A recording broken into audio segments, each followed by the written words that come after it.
ಮೈಸೂರಿನಲ್ಲಿ helium gas cylinder ಸ್ಫೋಟ ಪ್ರಕರಣ. ಈ ಒಂದು ಸ್ಫೋಟದಲ್ಲಿ ಗಂಭೀರವಾಗಿ ಗಾಯಗೊಂಡಿದ್ದ ಮಂಜುಳಾ ಎಂಬುವರು ಸಾವನ್ನಪ್ಪಿದ್ದಾರೆ. ಚಿಕಿತ್ಸೆ ಫಲಕಾರಿಯಾಗದೆ ಹೀಲಿಯಂ ಗ್ಯಾಸ್ ಸ್ಫೋಟದಿಂದಾಗಿ ಸಲೀಂ ಮೃತಪಟ್ಟಿದ್ದ. ಅಂದರೆ ಬಲೂನ್ ವ್ಯಾಪಾರಕ್ಕೋಸ್ಕರ ಮಾರಾಟಕ್ಕೋಸ್ಕರ ಬಂದಿದ್ದಂತಹ ಸಲೀಂ ಆತ ಮೃತಪಟ್ಟಿದ್ದ. ಘಟನೆಯಲ್ಲಿ 4 ಗಂಭೀರವಾಗಿ ಗಾಯಗೊಂಡಿದ್ರು.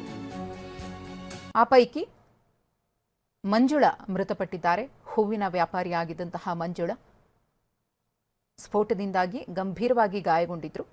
ಚಿಕಿತ್ಸೆ ಪಡಿತಾ ಇದ್ರು. ಆದರೆ ಚಿಕಿತ್ಸೆ ಫಲಕಾರಿಯಾಗದೆ ಮಂಜುಳಾ ಸಾವನ್ನಪ್ಪಿದ್ದಾರೆ. ಇನ್ನು 3 ಚಿಕಿತ್ಸೆ ಮುಂದುವರೆದಿದೆ. ಆ ಒಂದು ಬಲೂನ್ನ ಮಾರಾಟ ಮಾಡ್ತಾ ಇದ್ದಂತಹ ಸಲೀಂ ಆತನ ಆಸುಪಾಸಿನಲ್ಲಿದ್ದಂತಹ ವ್ಯಕ್ತಿಗಳಿಗೆ ಸಣ್ಣ ಪುಟ್ಟ ಗಾಯಗಳಾಗಿ ಪ್ರಾಣಾಪಾಯದಿಂದ ಪಾರಾಗಿದ್ದಾರೆ. ಆದರೆ 4 ಸ್ಥಿತಿ ತೀರನೇ ಗಂಭೀರವಾಗಿತ್ತು. ಅವರನ್ನು ಆಸ್ಪತ್ರೆಗೆ ದಾಖಲು ಮಾಡಿ ಚಿಕಿತ್ಸೆಯನ್ನು ಕೊಡಿಸಲಾಗ್ತಾ ಇತ್ತು. ಆ ಪೈಕಿ ಮಂಜುಳಾ ಮೃತಪಟ್ಟಿದ್ದಾರೆ.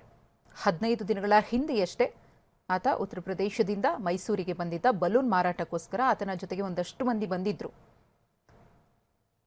ಮೈಸೂರಿನ ಶರೀಫ್ ಲಾಡ್ಜ್ನಲ್ಲಿ ಆತ ತಂಗಿದ್ದ ಕೂಡ.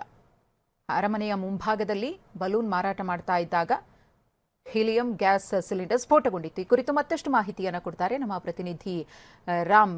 ನಿಜಕ್ಕೂ ಕೂಡ ದುರದೃಷ್ಟಕರ ಸಂಗತಿ. ತಮ್ಮದಲ್ಲದ ತಪ್ಪಿಗೆ ಇಲ್ಲಿ ಸ್ಫೋಟದಿಂದ ನರಳುತ್ತಾ ಇರುವವರು ಇದ್ದಾರೆ. ಆ ಪೈಕಿ ಮಂಜುಳಾ ಅವರು ಮೃತಪಟ್ಟಿರೋದು.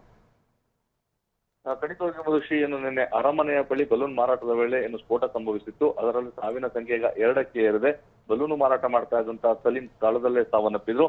ಅದಾದ ನಂತರ ಮಂಜುಳಾ, ಲಕ್ಷ್ಮಿ, ಕೊಟ್ರೇಶ್ ಸೇರಿದಂತೆ ಸಾಕಷ್ಟು ಜನರು ಆಸ್ಪತ್ರೆಯಲ್ಲಿ ಚಿಕಿತ್ಸೆಯನ್ನ ಪಡಿತಾ ಇದ್ರು. ಕೆಆರ್ ಆಸ್ಪತ್ರೆಯಲ್ಲಿ ಚಿಕಿತ್ಸೆ ಪಡಿತಾ ಇದ್ದಂತಹ ಮಂಜುಳಾ ಈಗ ಚಿಕಿತ್ಸೆ ಫಲಕಾರಿಯಾಗದೆ ಸಾವನ್ನಪ್ಪಿದ್ದಾರೆ. ಮೂಲತಃ ನಂಜನಗೂಡಿನವರಾದಂತಹ ಇವರು ಹೂವಿನ ವ್ಯಾಪಾರವನ್ನ ಮಾಡ್ತಾ ಇದ್ರು. ನೆನೆ ಅವರು ಪ್ರವಾಸಕ್ಕೆ ಅಂತ ಸಹ ಬಂದಿರಲಿಲ್ಲ.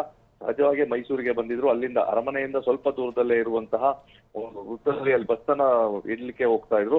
ನಂಜನಗೂಡಿಗೆ ಅವರು ತೆರಳಬೇಕಾಗಿತ್ತು. ಅವರು ಮಾರ್ಗ ಮಧ್ಯದಲ್ಲಿ ಹೋಗುವಂತಹ ಸಂದರ್ಭದಲ್ಲಿ ಈ ಅವಘಡ ಸಂಭವಿಸಿತು. ಇದರಿಂದ ಅವರಿಗೆ ಗಂಭೀರವಾದಂತಹ ಗಾಯಗಳಾಗಿತ್ತು. ತಕ್ಷಣ ಅವ್ರನ್ನ ಕೆಆರ್ ಆಸ್ಪತ್ರೆಗೆ ದಾಖಲಿಸಲಾಗಿತ್ತು. ಇವತ್ತು ಬೆಳಗ್ಗೆ ಮೈಸೂರು ಜಿಲ್ಲಾ ಉಸ್ತುವಾರಿ ಸಚಿವ ಡಾಕ್ಟರ್ ಎಚ್.ಟಿ. ಮಹದೇವಪ್ಪ ಸಹ ಆಸ್ಪತ್ರೆಗೆ ಭೇಟಿ ನೀಡಿ ಗಾಯಾಳುಗಳ ಆರೋಗ್ಯವನ್ನ ವಿಚಾರಿಸಿದ್ರು. ಈ ಸಂದರ್ಭದಲ್ಲಿ ಮಂಜುಳಾ ಅವರ ಸ್ಥಿತಿ ಸಾಕಷ್ಟು ಗಂಭೀರವಾಗಿದೆ ಅಂತೇಳಿ ಖುದ್ದು ಸಚಿವರು ಸಹ ಮಾಹಿತಿಯನ್ನು ನೀಡಿದ್ರು. ಅದೇ ರೀತಿಯಾಗಿ ಬೆಂಗಳೂರಿನ ಲಕ್ಷ್ಮಿ ಅವರು ಸಹ ಈಗಲೂ ಸಹ ಚಿಕಿತ್ಸೆಯನ್ನ ಪಡಿತಾ ಇದ್ದಾರೆ. ಆದ್ರೆ ಮಂಜುಳಾ ಅವರು ಚಿಕಿತ್ಸೆಗೆ ಸ್ಪಂದಿಸ್ತಾ ಇದ್ರು ಅಂತ ಹೇಳಿದ್ರೆ ಅವರು ಗಂಭೀರವಾಗಿದ್ದರಿಂದ ಚಿಕಿತ್ಸೆ ಫಲಕಾರಿಯಾಗಿದೆ. ಈಗ ಸಾವನ್ನಪ್ಪಿದ್ದಾರೆ. ಬೆಳಗ್ಗೆ TV9 ಸಹ ಅವರ ಸಹೋದರರ ಜೊತೆ ಮಾತನಾಡಬೇಕಾದ್ರೆ ಅವರು ಅದನ್ನೇ ಹೇಳಿದ್ರು. ಸಾಕಷ್ಟು ನಮಗೂ ಸಹ ನೋವಾಗ್ತಾ ಇದೆ. ಯಾಕಂದ್ರೆ ಅವರು ಯಾವುದೇ ತಪ್ಪುಗಳನ್ನ ಮಾಡಿಲ್ಲ. ಅವರು ಪಾಡಿಗೆ ಅವರು ಬರ್ತಾ ಇದ್ರು. ಅಂತ ಸಂದರ್ಭದಲ್ಲಿ ಇದು ಘಟನೆ ನಡೆದಿದೆ. ಅರಮನೆ ನೋಡೋದಕ್ಕೂ ಸಹ ಅವರು ಹೋಗಿರಲಿಲ್ಲ, ಅಥವಾ ಬಲೂನು ಖರೀದಿ ಮಾಡ್ಲಿಕ್ಕೂ ಸಹ ಹೋಗಿರಲಿಲ್ಲ. ಈ ರೀತಿಯಾದಂತಹ ಅವಘಡ ಸಂಭವಿಸಿದೆ. ನಮ್ಗೆ ನಿಜಕ್ಕೂ ಸಹ ಆಘಾತ ಆಗಿದೆ ಅಂತ ಮಾತನಾಡಿದ್ರು.